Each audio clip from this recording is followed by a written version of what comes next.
माझा संपर्क त्यांच्यासोबत सातत्यानं होता, त्यांच्या परिवारासोबत होता.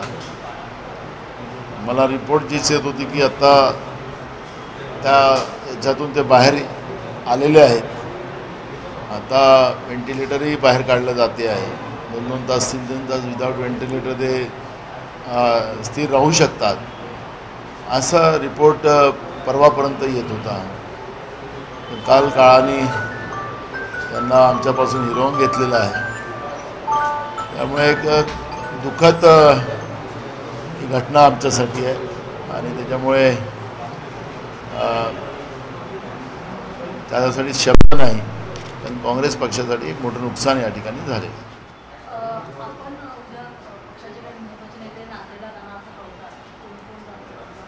अजून झालेलं नाही. आज आम्ही रमेश चन्नीतलाजीशी आमचे प्रभारी त्यांच्याशी संपर्क झाला. सकाळी राहुल गांधीजीसोबत माझी चर्चा झाली. आत्ता अजून काही प्रोग्राम तयार झाला नाही, पण अमित देशमुख आमचे मराठवाड्याचे नेते त्यांना सकाळीच मी या सगळ्या याच्यावर लक्ष ठेवून आणि तुम्ही स्वतः तिथं जा अशा सूचना त्यांना मी दिलेल्या आहेत.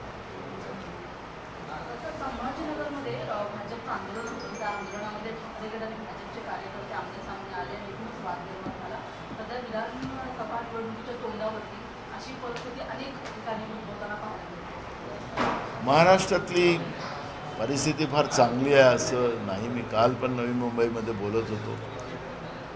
आमचा छत्रपती शिवाजी महाराजांचा महाराष्ट्र, शाहू फुले आंबेडकरांच्या विचाराचा महाराष्ट्र या खोक्याच्या सरकारने त्याला कुठं नेऊन ठेवलेलं आहे आता अशी काळजी सगळ्यांच्या मनामध्ये आहे. इथं शाळेत असलेल्या लहान मुली सुरक्षित नाही, महिला सुरक्षित नाही, शेतकरी सुरक्षित नाही, तरुण मुलं मुली जे शिकलेले आहेत ते सुरक्षित नाही, त्यांच्या हाताला काम नाही. महागाईचा एवढा मोठा बोजा आहे की तो भयानक आहे की लोकांचं जगणं मुश्किल झालेलं आहे. सत्तेमध्ये बसलेल्या लोकांना रोज भ्रष्टाचारच. आत्ताच एक काल परवा घटना म्हणजे शुक्रवारची आहे. ती घटना अशी आहे की MPCB पोल्युशन बोर्ड त्याचे अध्यक्ष कदम आहेत आणि ते पुण्याला एका कार्यक्रमात गेले. कार्यक्रमावरून ते मर्सिडीज कंपनीचे ज्या गाड्या बनतात त्या कंपनीमध्ये गेले आणि त्या कंपनीमध्ये त्यांचे पक्षाचे कार्यकर्ते 35 लोक त्या ठिकाणी घेऊन गेले आणि स्वतःच त्या ठिकाणी सांगितलं की याच्यामध्ये सगळे प्रॉब्लेम आहे त्या कंपनीमध्ये आणि अशा पद्धतीचं त्या ठिकाणी एक वातावरण निर्माण करण्याचं काम त्यांनी केलं. त्याच्यामागचा इंटरेस्ट काय? कारण की आखरी पोल्युशन बोर्डामध्ये जे काही आमचे अधिकारी असतात ते पहिले नोटीस इश्यू करतात जे काही तक्रार असेल आणि त्याच्यानंतर ती चौकशी करून त्याच्यामध्ये काही त्रुट्या निघाल्या तर त्या पद्धतीची कारवाई केली जाते. पण याच्यामागचा नेमका उद्देश काय की पोल्युशन बोर्डाचे अध्यक्ष जे आहेत कदम सिद्धेश काहीतरी नाव आहे त्यांचं, ते काही टेक्निकल नाही. हे 30-35 लोक काय ईडीची का CBIची धाड करायला तिथे गेले होते. काय प्रॉब्लेम आहे, काय चाललेलं काय या महाराष्ट्रामध्ये? सत्तेमध्ये बसली लोक आणि आज आपण त्याचा परिणाम असा पाहतो की आपल्या राज्यातले उद्योग आता बाहेर चाललेले आहेत. पहिलेच महाराष्ट्रामध्ये मोठ्या प्रमाणात बेरोजगारी आपल्यासमोर आहे आणि मर्सिडीजसारख्या ज्या कंपन्या आपल्या महाराष्ट्रामध्ये आहेत त्या कंपन्या उद्या महाराष्ट्रातून सोडून चालल्या गेल्या. बेरोजगारीच मोठ्या प्रमाणात आपल्याला पाहायला मिळते. तिथं लागलेले हजारो लोक आहेत. मोठी कंपनी आहे. हजारो लोक बेघर होतील, त्यांच्या आयुष्यातून बर्बाद होतील, रोजगारातून ते मुक्त होतील. पण हे एक उदाहरण आता आपल्या समोर आलेलं आहे. पुण्याचे पालकमंत्री अजित पवार आहे. ते तर फार आपल्याला सांगतात की माझा बाणा वेगळा आहे. ते काय करतात अशा वेळेस? काय कोणावर कोणाचा दबाव आहे? काय चाललं महाराष्ट्रामध्ये? अशी परिस्थिती आज आहे. काल प्रधानमंत्री जळगावला आले. आमचं एवढंच म्हणणं होतं की तुमचं लखपती दिदी वगैरे ज्या घोषणा आहेत त्या घोषणेमध्ये काय सत्य आहे काय आहे ते नंतर भविष्यात कळेलच. योजना किती फुल आहे. कारण की ऑलरेडी आमच्या भगिनींना ज्या बचत गटामध्ये काम करणाऱ्या त्यांना लाख रुपये मिळत होते.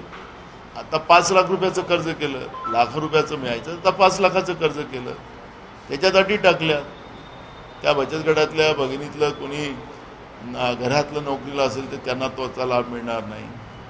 त्याच्यामध्ये ज्या भगिनीचं 3 लाखाच्या वर उत्पन्न असेल त्यांना ह्या बचत गटाचा लाभ, ह्या म्हणजे या योजनेचा लाभ मिळणार नाही. हे कर्जरूपी पैसे आहेत. हे काही त्या भगिनींना काही मोफत दिली जात नाही. जसं त्यांच्या मित्रांचं कर्ज हजारो कोटीचं माफ केलं जातं राज्याच्या आणि केंद्र सरकारच्या तिजोरीतून, पण भगिनींना पैसे दिले जात नाही आहे. ते व्याज न घेणारं हा पैसा आहे. आणि तो ती जी काय मुदत दिली त्या मुदतीच्या आत त्यांना ते पैसे द्या. पण त्याच्यासाठी एवढा मोठा कार्यक्रम घेतला गेला. पण नेपाळमध्ये जे तीर्थयात्रा करायला गेलेले जळगाव जिल्ह्यातली लोक होती, ज्या 23 लोकांचा मृत्यू नेपाळमध्ये झाला. त्यांची काल सगळी बॉडीज तिथं आली. त्यांचा अंतिम संस्काराचा होता. डोळ्यात लोकांचे अश्रू होतं. अनेक भागामध्ये घरी चुली पेटल्या नाहीत. लोकांच्या डोळ्यात नैनाश्रू होतं. आणि तिथं सगळा कारभार जो चाललेला होता तो जनतेच्या पैशानंच होता. काही पेंडॉल तयार झालेलं होतं, काही मोदीजीच्या घरचे पैसे नाही, किंवा एकनाथ शिंदे किंवा फडणवीसाच्या घरचे किंवा अजित पवारांच्या घरचे पैसे नाही. जनतेचे पैसे जी सरकारच्या तिजोरीतून त्याच पैशानं तिथं खर्च केला गेला होता. प्रधानमंत्र्याचा दौरा म्हणजे त्याला करोडो रुपये खर्च होतो. मुख्यमंत्र्याचा दौरा म्हणजे त्याला लाखो रुपये खर्च होतात. तर हे जनतेच्या पैशाची उधळपट्टी. पण तेवढ्याही भावना नाही. पण तरी त्यांनी कार्यक्रम घेतला. आणि त्या कार्यक्रमामध्ये राज्याच्या मुख्यमंत्र्यांनी शेतकऱ्यांच्या योजनाबद्दलची भाषणामधून भूमिका मांडली. मुख्यमंत्र्याच्या भाषणावर मोदींनी एकही उत्तर दिलं नाही आणि त्याच्यावर दुर्लक्ष केलं. म्हणजे शेतकरी हा भाग जो आहे नरेंद्र मोदीसाठी हा कुठलाही त्याचं घेणं देणं नाही, असं चित्रकालच्या याच्यामध्ये आपल्याला पाहायला मिळालं. आणि म्हणून ही जी काही परिस्थिती आज निर्माण झालेली आहे, या परिस्थितीमध्ये आता ते जुनी आपल्या पेन्शनचा प्रश्न आहे, तर राज्य सरकारने चालू केलं आहे. कर्मचाऱ्याचेच पैसे घ्यायचे आहेत आणि ते थोडा काळ नाही, 25 वर्ष घ्यायचे. आणि मग त्यांना पैसे पण त्याच्यातले 10% कापायचे आहेत, अशी योजना आहे. आमची मागणी आहे की जुनी पेन्शन जी योजना होती ती लागू करा. पण ह्या सरकारने पुन्हा, नरेंद्र मोदीच्या सरकारने आणि एकनाथ शिंदेच्या सरकारने पुन्हा बनियागिरी त्याच्यामध्ये करून कर्मचाऱ्यांना फसवण्याचं काम केलेलं आहे. ही जुनी पेन्शन योजना नाही. कर्मचाऱ्यांमध्ये अजूनही तीव्र चीड आहे. हे जे पुन्हा त्यांच्या जखमेवर मीठ चोळण्याचं काम यांनी केलेलं आहे, त्याच्यातून ते स्पष्ट होते आहे. शेतीविषयक जे विधेयक आहे त्याच्यावरून पंजाबमध्ये अनेक शेतकरी जे आक्रमक भूमिकेमध्ये आहेत आणि याच्यावरती कंगना राणावत असं म्हणत आहे की शेतकऱ्यांचं जे आंदोलन होतं त्या आंदोलनामध्ये अनेक महिलांवरती अत्याचार होतात, अनेक महिलांना संपवलं जातं. या सगळ्याबद्दल त्यांनी वक्तव्य केलेलं आहे. त्यांच्याबद्दलची प्रतिक्रिया काय द्यायची? तर नरेंद्र मोदीच त्यांना आतंकवादी आणि नक्षलवादी लोकसभेमध्ये म्हणतात शेतकऱ्यांना. तर त्या ज्या व्यक्ती, तुम्ही ज्या विशेष व्यक्तीचं नाव घेतलेलं आहे त्याच्याबद्दलची काही प्रतिक्रिया द्यायचं काही कारण नाही. स्वतःच नरेंद्र मोदी अन्नदात्याला आतंकवादी नक्षलवादी म्हणत असतील, आंदोलनजीवी म्हणत असतील, तर त्याच्याबद्दल आता काय प्रतिक्रिया द्यावी? शेतकरी हा त्यांच्यासाठी कुठल्याच स्थानात नाही, अशी परिस्थिती आज केंद्रातल्या आणि राज्याच्या सरकारमध्ये आहे.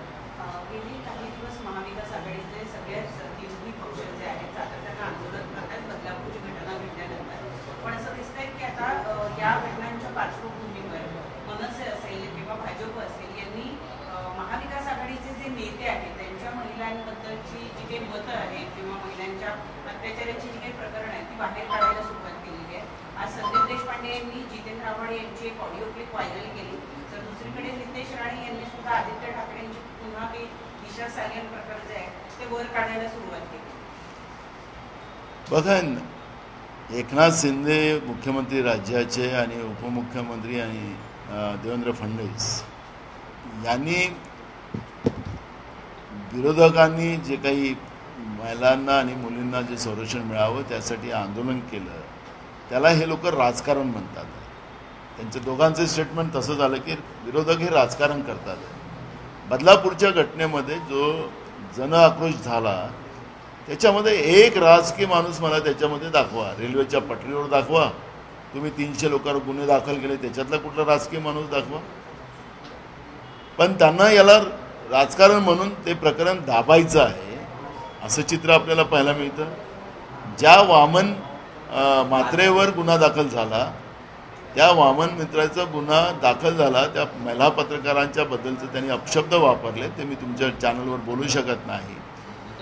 ते आता मला आज कळलं की ते FIR मधून ते कॉपीज गायब झाली. काय चाललं या महाराष्ट्रामध्ये? आणि घटना आता एक बदलापूरचीच नाही ना, आजही पेपर काढा, आज 3 ठिकाणी लहान मुलीवर बलात्कार झालेले आहेत, अत्याचार झालेला आहे. काय चाललं काय महाराष्ट्रामध्ये? रोज पेपर काढले. कालचं रविवारचा दिवस होता, कालही सगळ्या पेपरमध्ये बातम्या अत्याचाराच्या, बलात्काराच्या. काय महाराष्ट्रामध्ये सावित्रीबाई फुलेच्या महाराष्ट्रामध्ये आमची मुलगी, आमची आई, आमची बहीण सुरक्षित नाही? त्याच्यावर आत्मपरीक्षण या सरकारने करावं. याची क्लिप काढावी, त्याची क्लिप काढावी. हे चरित्र हननाचं काम बंद करा. तुम्ही पाप करतात, आम्ही हे पाप होऊ देणार नाही. महाराष्ट्रामध्ये कुठल्याही अबला लहान मुलींना या पद्धतीचं परिणामाला पुढे जाता येणार नाही. या पद्धतीची भूमिका सरकारने घ्यावी. पण सरकार आता त्याच्यात स्वतः राजकारण करते. कुठल्या मुलीला अत्याचार व्हावं, काय तिचा खून व्हावा, हे जे चालत आहे. पण ही सरकार जी आहे स्वतःचं पाप लपवण्यासाठी दुसऱ्याचं चरित्रहनन करायला निघालेलं आहे. महाराष्ट्रामध्ये ही परंपरा आणि ही संस्कृती कधी राहिलेली नाही. आता त्यांनी यांचं काढायचं, दुसऱ्यांनी यांचं काढायचं, हे चालत राहील तर महाराष्ट्रातल्या जी लोकशाही पद्धत जी होती, ती शाहू फुले आंबेडकरांच्या महाराष्ट्रातली पद्धत होती, त्या पद्धतीलाच हे कलंक लावायला लोक निघालेले आहेत. आणि माझी नम्र विनंती आहे की कुठल्याही राजकीय पक्षाने एकमेकावर ताशेरे ओढण्यापेक्षा, त्यांचं चरित्रहनन करण्यापेक्षा, खरं तर जे काही महाराष्ट्रात आज चाललेलं आहे, जे उघड्या डोळ्यानं सगळे पाहतात आहेत. मी तर जे काही ऐकलं की जी मुलीच्यावर अत्याचार बदलापूरमध्ये झाले, तर ती झोपेमध्ये ती एकदम झटका होऊन येतो की मला नाही जायचं शाळेमध्ये, अशा पद्धतीचं तिच्या आईवडिलांच्या डोळ्यातलं अश्रू पण थांबत नाही. माझं एवढंच सरकारला विनंती आहे की तुमचे जे काही पिलावळ या पद्धतीचं करत असेल तर त्याला थांबवा. आणि हे जे काही चाललेलं आहे, तुमच्याजवळ शासन आहे, तुमच्याजवळ प्रशासन आहे, त्यांच्या माध्यमातून महाराष्ट्रामध्ये अशा अत्याचारी व्यवस्थेच्या विरोधात कडक धोरण आपण घेतलं पाहिजे. जो शक्ती कायदा आम्ही महाविकास आघाडीच्या सरकारमध्ये मंजूर केला, ते माननीय राष्ट्रपतीकडे पेंडिंग आहे, त्याला मंजूर करून येऊन एक धाक अशा व्यवस्थेला निर्माण झाला पाहिजे, एवढीच आमची मागणी आहे. पण जे काही व्यक्तिगत जे महाराष्ट्रामध्ये चाललेलं आहे, महाराष्ट्राच्या संस्कृतीला न भूषणावर आहे, एवढंच आम्ही म्हणतो. 36 जागा वाटपांसंदर्भात सध्या चर्चा सुरू आहे, बैठका सुरू आहेत. जवळपास 20 जागांवर शिवसेना ठाकरेंचे ठाम आहे आणि त्यामुळे मुंबईतल्या काँग्रेस नेत्यामध्ये थोडीशी नाराजी असल्याची दिसते. एक जागा काँग्रेसच्या वाटण्यात यावी, कारण शरद पवार गटाने एक विचार लागला तर 12 दरम्यान जागा काँग्रेसला होती, त्यामुळे मुंबईतले काँग्रेसचे नेते नाराज आहेत. अशा पद्धतीची चर्चा आहे. काय वाटतं? तुम्हाला कोणी सांगितलं मला माहिती नाही. अजून जेव्हा जागा वाटपाची मिटिंगच झाली नाही तर ते ठाम आहे असं कसं म्हटलं? आम्ही तुम्हाला वारंवार सांगतो की आम्ही महाविकास आघाडी म्हणून 288 जागा लढणार. त्यामुळे अजून जागा वाटपाची चर्चा सुरू नाही झाली. जसं महायुतीमध्ये काल फडणवीसांनी जाहीर केलं की तो प्रत्येक पक्ष आपलं आपलं पाहिजे, आम्ही असं कोणी नाही म्हणणार. अजून चर्चाच नाही आहे. ही मोमेंट जी चाललेली आहे, त्या मोमेंटला मला आज काही प्रतिक्रिया देण्याचं कारण नाही, कारण असं कुठलीही चर्चा झाली नाही. आम्ही आणि ते असतील किंवा राष्ट्रवादी असतील, प्रत्येकाने आपल्या आपल्या हिशोबाने जागाचा जो आमचा अंदाज आहे मागितलेला आहे. काही ठिकाणी आम्ही क्रॉस करतो आहे एकमेकाला, पण ते आम्ही बसून ते सगळे प्रश्न सोडवू.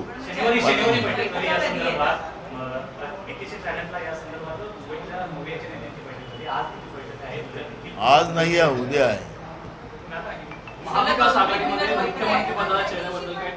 संपलं आता,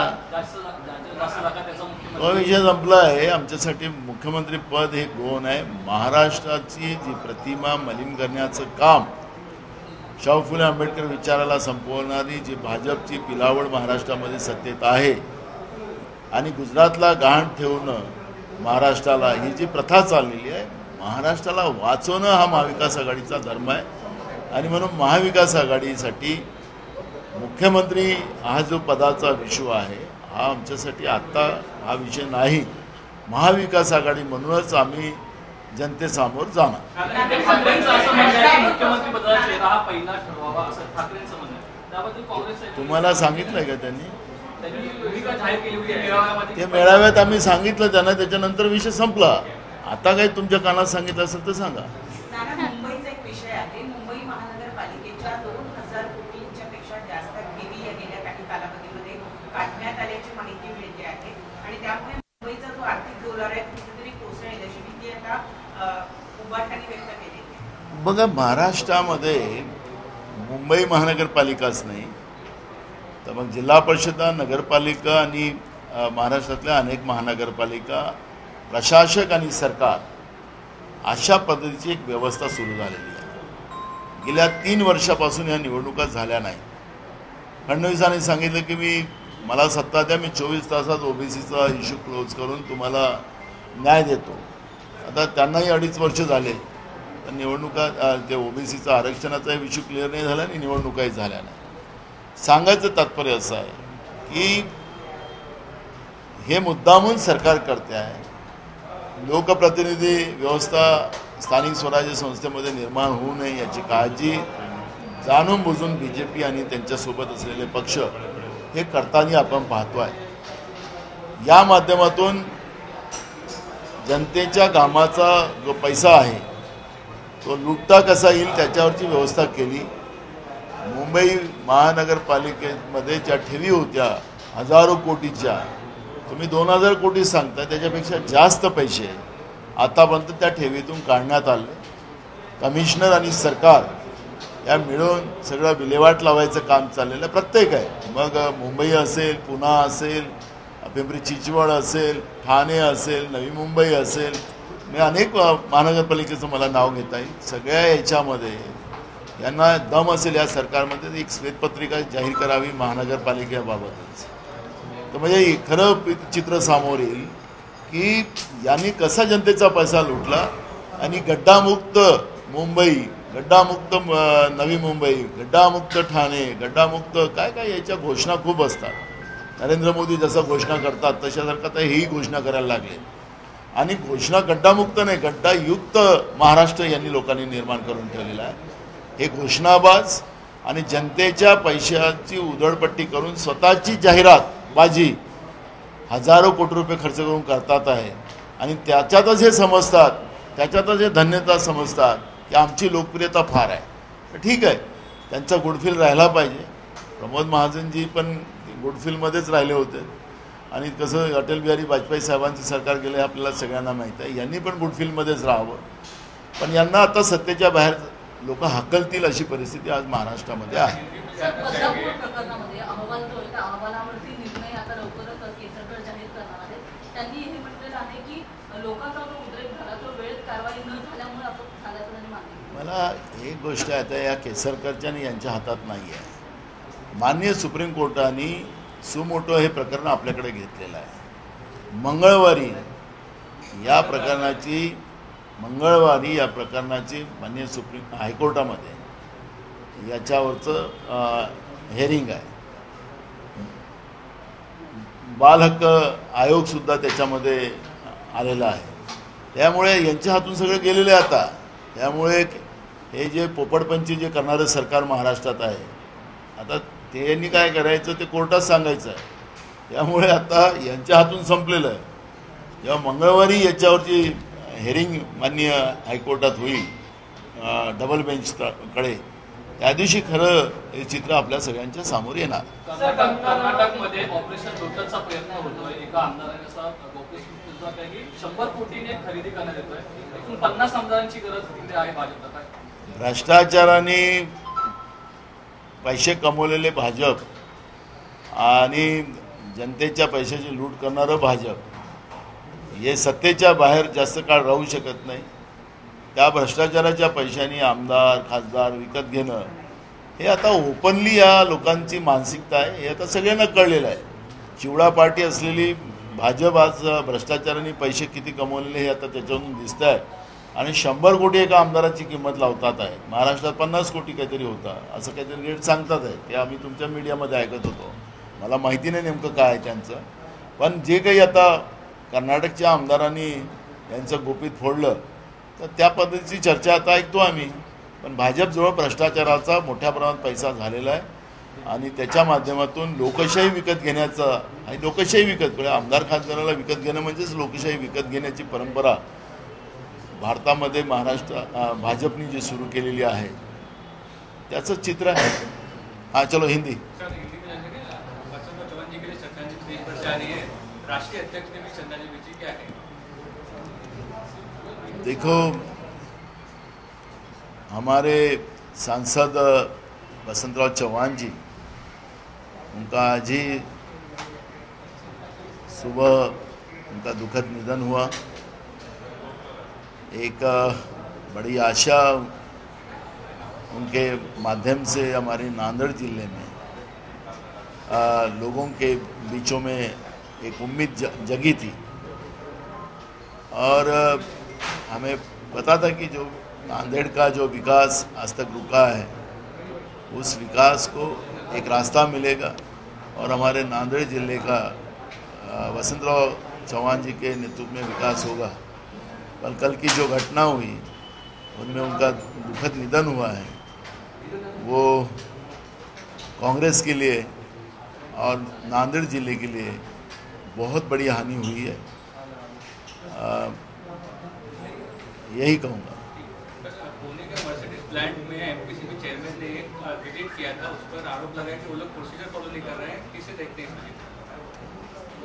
देखो, एकदम सिंपल है कि महाराष्ट्र की सरकार लूटपाट की सरकार है, यह स्पष्ट हो चुका है.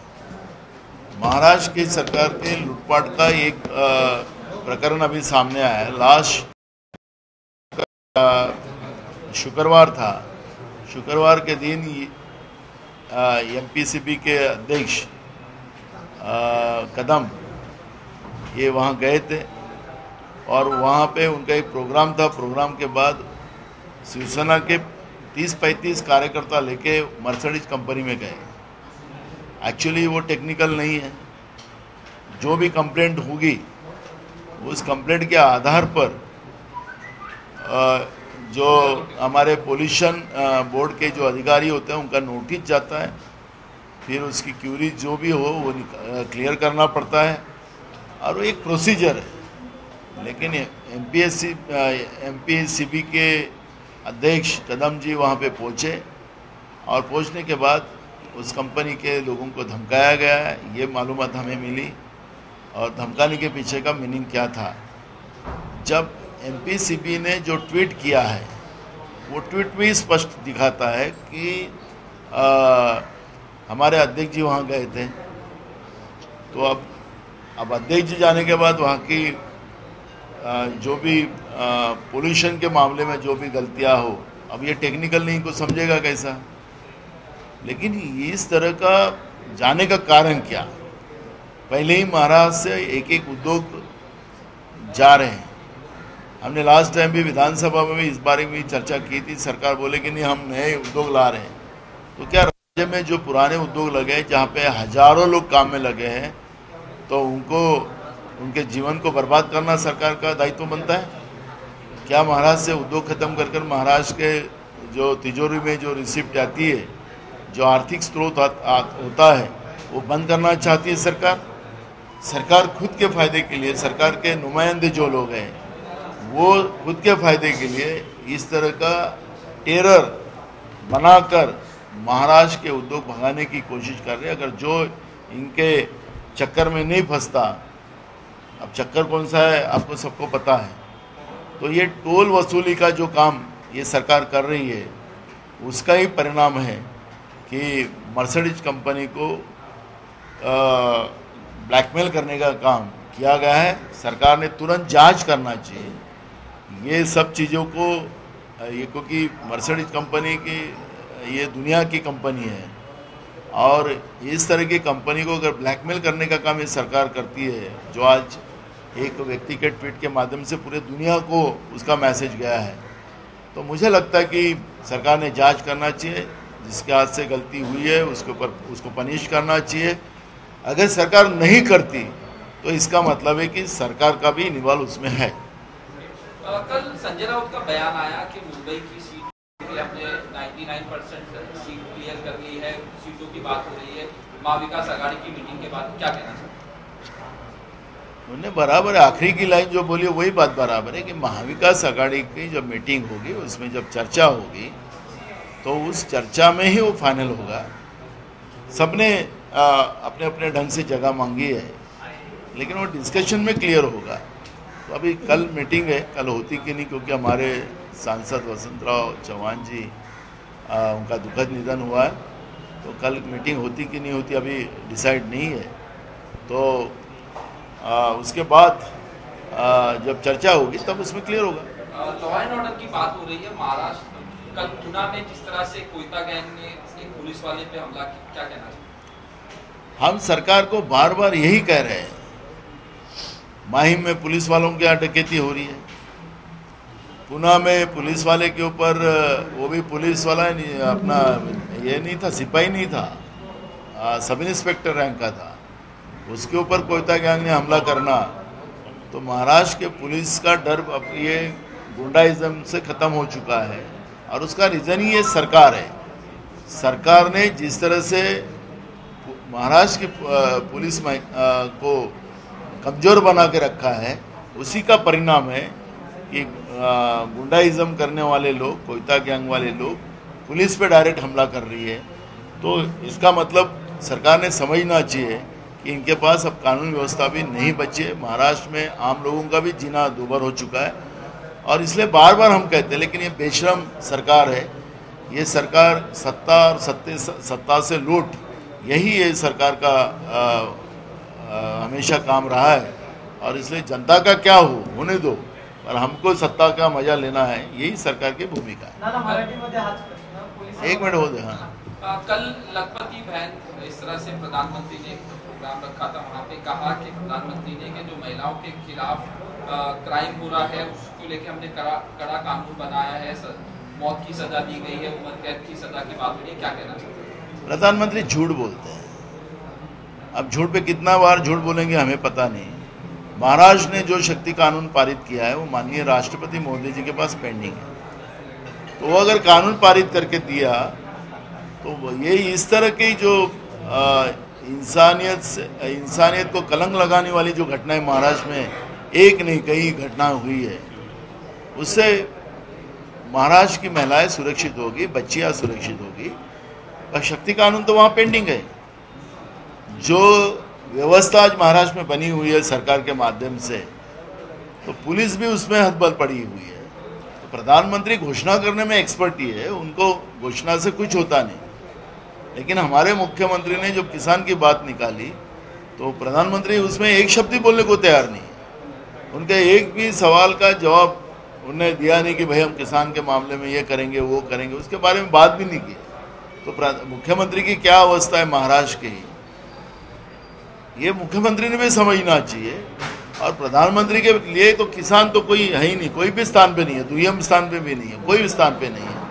क्योंकि यही अन्नदाता को प्रधानमंत्री जी ने लोकसभा में इनको आंदोलनजीवी कहा, आतंकवादी कहा, नक्सलवादी कहा है। तो उनके सामने में हमारे राज्य के मुख्यमंत्री अपनी पुंगी बजा रहे थे, तो पुंगी बजी ही नहीं। जिस तरह से स्कीम्स जो है, योजनाएं महाराष्ट्र में लागू की जा रही हैं अलग अलग, कल भी जो पेंशन स्कीम है उसको लेके कल लागू की गई, किस तरह से देखते हैं, क्या? एक बनियागिरी जो होती है उस आधार पर ये पेंशन की योजना इन्हें लाई। 25 साल कर्मचारी जॉब करेगा तो उसके पगार से पैसा काटा जाएगा, और वो काटकर फिर उसका पैसा 10% काटकर उनको दिया जाएगा, ऐसी योजना है। कर्मचारी की मांग वो नहीं है। हमारी जो पुरानी पेंशन योजना जो थी, जो पहले से चलते आ रही थी, जो अटल बिहारी वाजपेयी की सरकार में उसको बंद की गई, वही योजना अब चालू रहना चाहिए। ये मांग कर्मचारी कर रहे हैं। जैसे हमने घोषणा की थी कर्नाटक में, हमने घोषणा की थी तेलंगाना में, हमने घोषणा की थी हिमाचल में, और वहाँ पे हमने पुरानी पेंशन योजना चालू रखी है। तो राज्य के और केंद्र की सरकार को पुरानी पेंशन चलाने में क्या तकलीफ है? ये लाडली बहन के इसमें बताते कि पैसा मार्केट में आएगा, मार्केट ये होगा 1,500 में। अगर अगर पेंशन का योजना का पैसा अगर मार्केट में आता तो पैसा घूमेगा ना। ये इतना तो इनके पास भी अक्ल है, ये 1,500 में मार्केट घूमेगा ऐसा बताते हैं। तो कर्मचारियों को पेट पे लात मारकर उनका ही पैसा उनको देने में सरकार को तकलीफ क्या है? तो जूनी पेंशन लगाने में सरकार को दिक्कत क्या है? कर्मचारी में आज भी रोष है, पहले भी था, लेकिन कल की योजना से उनके जख्मों पे नमक डालने का काम ये सरकार ने किया है और ये स्पष्ट है। आज संभाजीनगर में बीजेपी और उद्धव बाळासाहेब ठाकरे जो शिवसेना उनके कार्यकर्ता आपस में भिड़ गए, आदित्य ठाकरे वहां पर हैं, किस तरह से देखो, महाराष्ट्र में कानून व्यवस्था बची नहीं है। अपोजिशन के लोगों को कैसा टारगेट किया जाए, सत्ता के लोग कैसे करते हैं। हमारा बंद था, बंद ने उन्हें कोर्ट में जाके बंद कैंसिल करवाया, लेकिन हमने शांतता से पट्टी बांधकर हमने निषेध किया, तो उसमें भी बीजेपी वाले आके वहाँ पे हमला कर रहे थे। तो ये क्या चाहते क्या है? गुंडाइज्म महाराष्ट्र में, शाहू फुले अम्बेडकर विचारधारा महाराष्ट्र से खत्म हो गई है। शिवाजी महाराज के महाराष्ट्र में ये नहीं चलता, पर बीजेपी और उनके साथी दल महाराष्ट्र में ये जो कानून व्यवस्था को परे रखकर सत्ता की जो गर्मी दिखा रहे हैं, मस्ती दिखा रहे हैं, वो महाराष्ट्र की जनता इनकी उतार देगी। ते मगाशी बोललो बेटा, आम्ही अनेकदा सांगतो की महाराष्ट्रात कायदा व्यवस्था आता बाकी राहिलेला नाही। आता त्याच्यापासून पोलिसही सुद्धा सुटलेले नाही। महाराष्ट्रामध्ये लहान मुली शाळेत सुरक्षित नाही, घराच्या बाहेर सुरक्षित नाही, महिला सुरक्षित नाही आणि आता पोलीस सुद्धा सुरक्षित नाही। गुंडा व्यवस्थेला मोठ्या प्रमाणात ताकद प्राप्त झालेली आहे, कारण की सरकारमध्येच अनेक गुंडाइझमची लोक मुख्यमंत्र्यांच्या सोबत उपमुख्यमंत्र्यांच्या सोबत फिरताना आम्ही पाहतोय आणि त्यांना Y+ सिक्युरिटी अशा लोकांना सुद्धा या सरकारने दिलेली आहे। मी या निमित्तानं तुम्ही हा प्रश्न विचारला याच्यावर सांगतो की अनेक लोक ज्यांना जेलमध्ये होते त्यांना पॅरोलवर सोडून आणण्यात आले। काही लोकांना दवाखान्याच्या नावाने दवाखान्यात भरती करून ठेवलेलं आहे। सरकारमध्ये हिम्मत असेल किती लोकांना पॅरोलवर सोडलेलं आहे त्याची यादी जाहीर केली गेली पाहिजे आणि किती लोकांना दवाखान्यामध्ये व्यवस्था पुरवली गेलेली आहे 5 स्टार त्याची यादी जाहीर केली पाहिजे।